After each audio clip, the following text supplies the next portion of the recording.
The Daily Derech. We are walking the path of holiness. Hello, everybody. This is Rabbi Marcus Rubenstein. Welcome to the Daily Derech, a special project of exploring Judaism, the United Synagogue of Conservative Judaism, and the Rabbinical Assembly.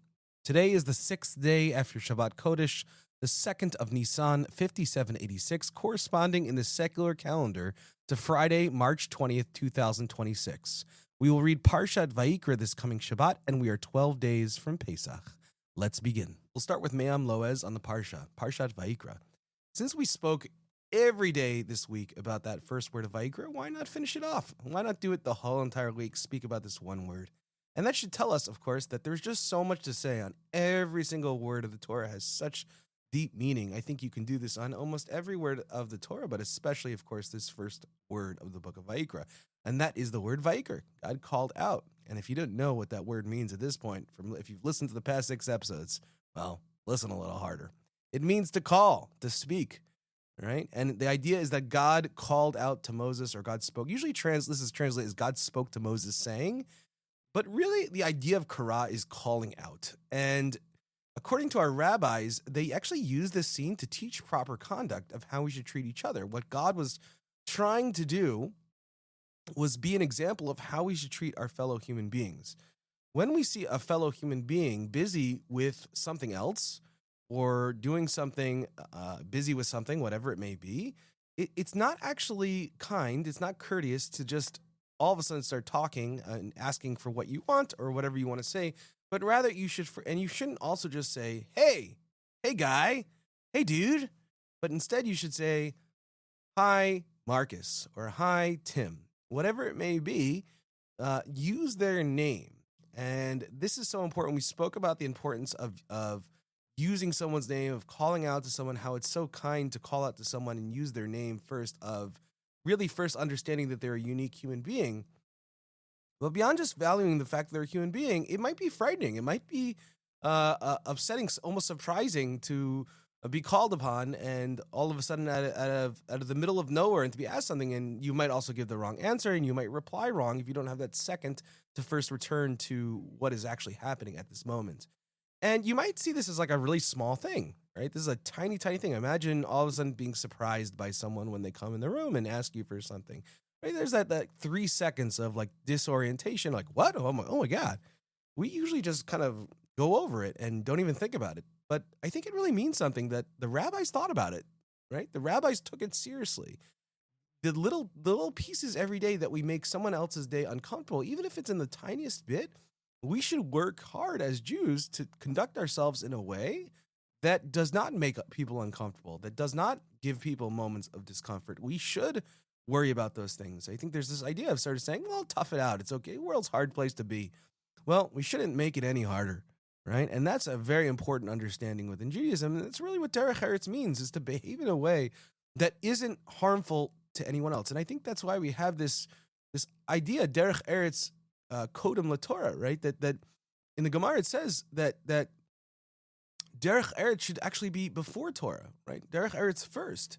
And I think that tells us is if our following of Torah, our observance of Torah in some ways makes other people uncomfortable and upset, and drives them, makes them suffer in some way, we're not doing it right. We're not understanding the Torah right, because one of the implicit understandings of the Torah is it has to be done in a way that is pleasant, in a way that alleviates suffering from other people. Now, there are times, obviously, when you have to really work hard for Torah, or there are times when you do something and you have to do something for Torah that makes someone somewhat uncomfortable.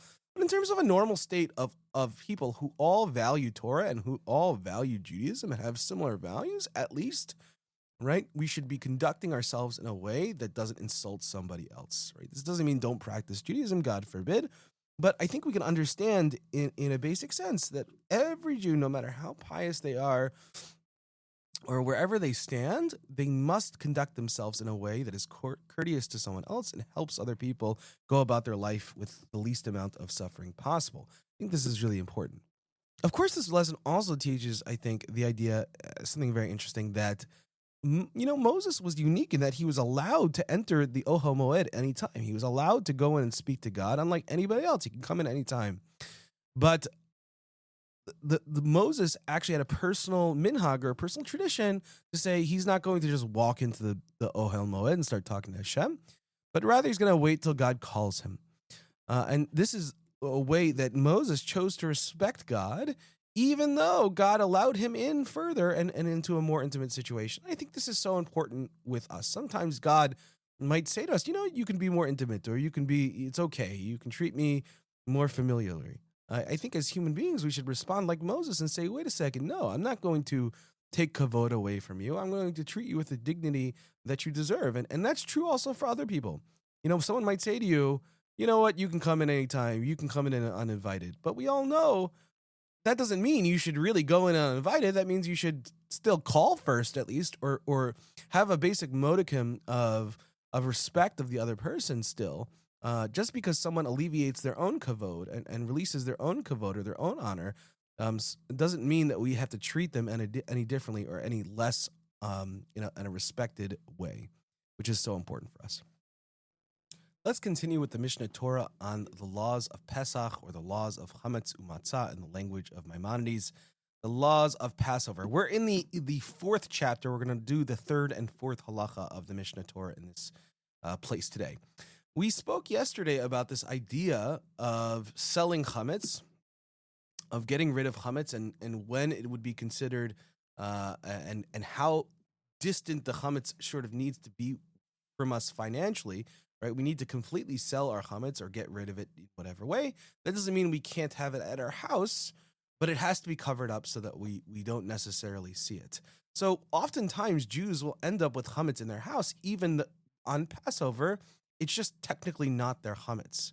But the question that comes up in the Rambam, which I think is a very interesting question, is what about if you sell your chametz, but since it's at your place, you take responsibility for protecting that chametz, for storing that chametz for the non-Jew. This is probably the easiest thing to do because, well, it's non-Jew knows that this is just for Pesach anyway, and so the non-Jew doesn't necessarily want to have it at his house, and no one wants to do the extra work of moving it. But then again, what about if something happens to the chametz? Do you have responsibility in the fact that it's at your house to protect it for the non-Jew? And what happens if you don't protect it? What happens if you lose it? Are you then responsible for paying for the worth of the chametz that gets lost? And there are different levels of what's called being a shomer in Judaism and Torah. There are a guard or guarding someone else's possessions, right? There is a guard that's paid that has, and if you're paid to do it, you have certain responsibilities to pay it back if it gets lost or stolen. If you're doing it for free, there are different responsibilities. If you're borrowing it, it's different responsibilities and different requirements to pay back.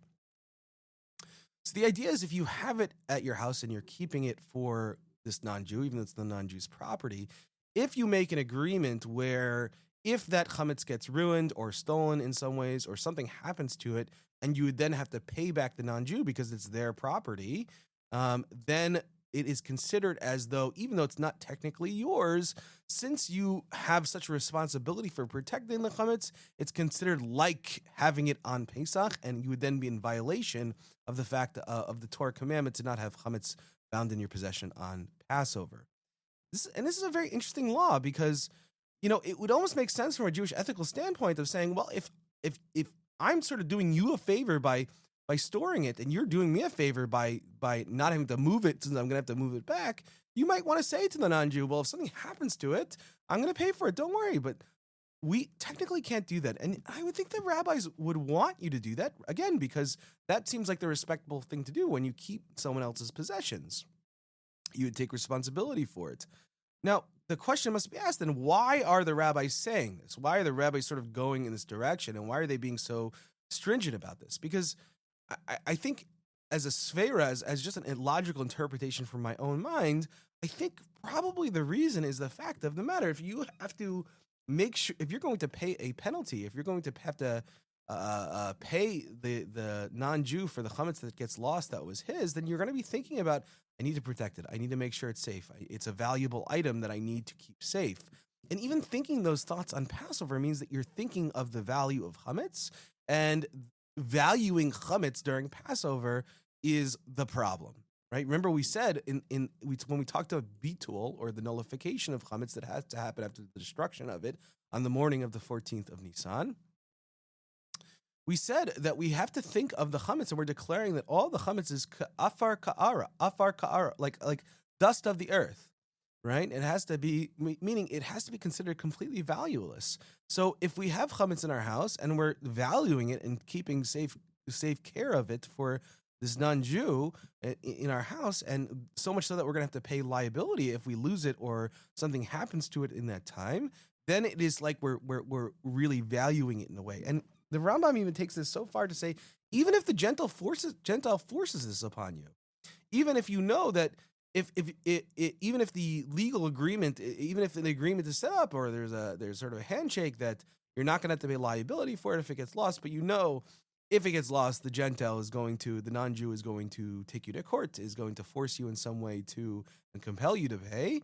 Even in that case, technically, we would not be allowed to have it on our property on Pesach, because again, you're then in pragmatic reality, even though it's not formally, in pragmatic reality, you're going to make sure to try to keep this chametz safe and thereby valuing it. So I think what this rabbinic principle shows, and what Maimonides is trying to teach us here, is that having chametz in our possession is about so much more than physicality. It's about how we're thinking about it. Are we thinking about it with value? And that matters so much when we come to think about chametz. We'll finish today with Menorat HaMaor.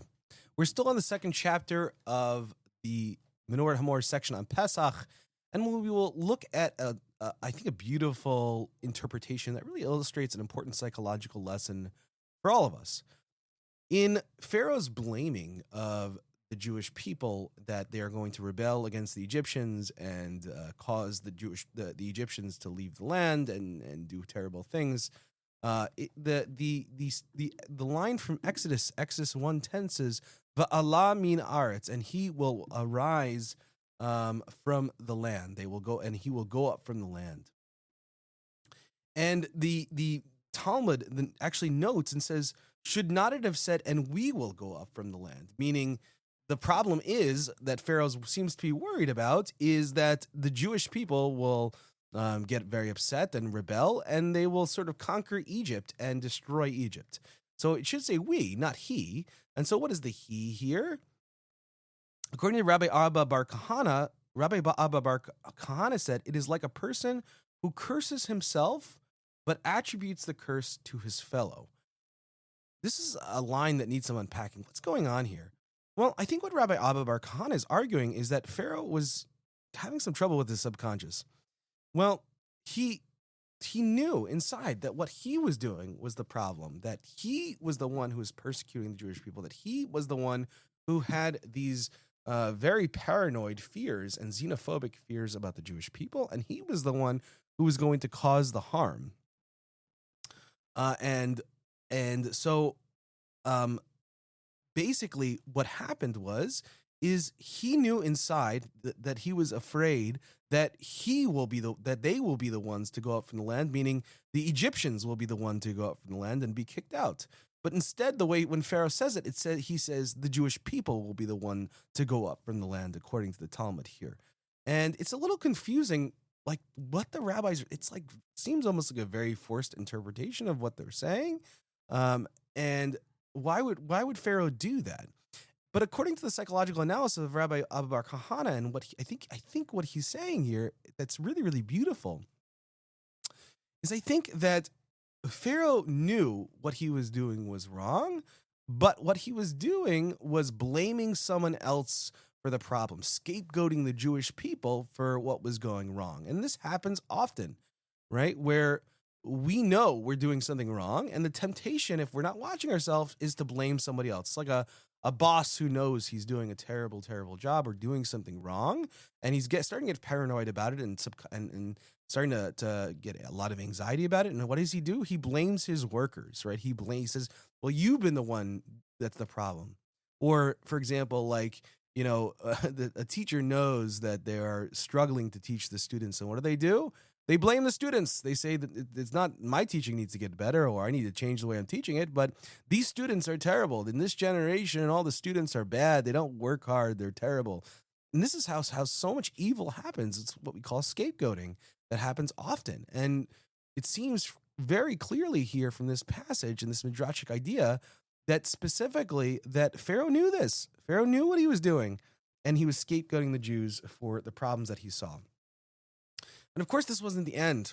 According to a similar area in the next verses is that Pharaoh said, and so they placed taskmasters, they placed over him taskmasters.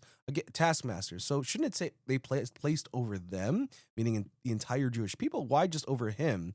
And actually, there's this really beautiful and interesting Agadata from Rabbi Elazar, son of Rabbi Shimon, that says that what actually was happening is this weird thing is that Pharaoh actually wore a brick mold on his neck, almost like a brick necklace. And so that whenever the Israelites would say to their taskmasters, I'm too delicate, I can't do this, I'm not strong enough to lift these bricks, and they would immediately turn to Pharaoh. Well, Pharaoh lives the royal lifestyle. He lives the best, and even he has to carry a brick. And of course, I'm sure this brick wasn't so heavy, and it really was a trick in order to trick the Jewish people. But I think what this tells us is the amount of sort of illusion that the Egyptians went into to trick the Jewish people into suffering from their slavery, and to think that they were sort of doing this together with the Egyptians. But instead, of course, they weren't, and they really were doing all the work. And I think this, again, happens to us all the time of, trying to convince the person who's suffering that, well, you're not really suffering, or I'm suffering with you, I'm doing it with you, or it really is your fault, it's not my fault. And that's why it's so important to want to understand that sometimes people may do this to you. But and so when you do self-reflection on yourself, you shouldn't always be so hard on yourself just because of what somebody else necessarily says, because who knows, they might be upset, and they might be upset at themselves and be blaming you. But I think from an individual perspective, when we are frustrated at something and we are tempted to blame somebody else for that frustration that went wrong, there should be many moments of pause that says, is there something that I'm doing that's causing this? Is there something wrong that I'm actually doing? And maybe I'm being Pharaoh at this moment. And that's why it's so important to live this way, to be self-reflective, and to always try to ask a question. Whenever something's wrong, can I do something better? Am I doing something wrong? Is there something that I can prove? Even if a lot of it's happening because of someone else, in reality, we should still try to respond to say, is there something I could be doing better? And if there is, let me do it quickly. Well, that's it for today, everybody. Thank you so much for listening to the Daily Derech. If you have any questions, comments, or concerns, please feel free to email me anytime at rmr@templeofaaron.org. Thank you so much for listening. There are so many people to thank, and you can look in the show notes for that. And also, if you want to know and see any of these texts in the original, we actually have that too. You can actually find that in our episode description. So look in each of the episode descriptions, and you'll find that information right there. Thank you very much. Have a great day, everybody.